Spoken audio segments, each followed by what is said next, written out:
It's important you understand what an ETF is if you're looking to trade.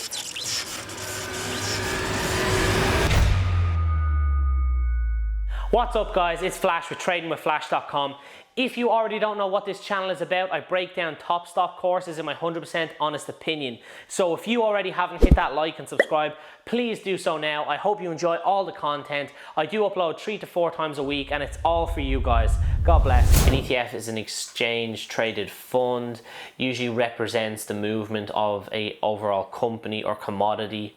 For example, if you're to buy a share in every company that trades on the New York Stock Exchange or the NASDAQ, it would be way too expensive. It's not realistic.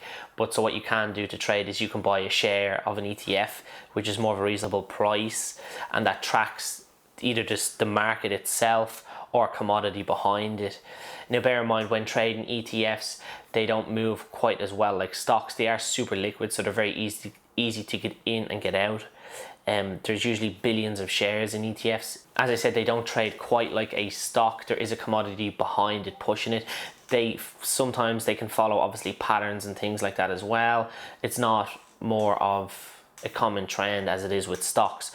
But if you were seeing a pattern in, for example, gold or oil, you would then follow a trade in ETFs and kind of stick to the commodity driving the ETF and make your plan from there. So guys, I hope you enjoyed the video. There is a link in the description below. I've prepared a full module of everything you need to know how to get started in the stock world from A to Z, all the way from what platforms to use to affordable education, and I go into huge detail about candles. Check that link guys, I hope you all enjoy.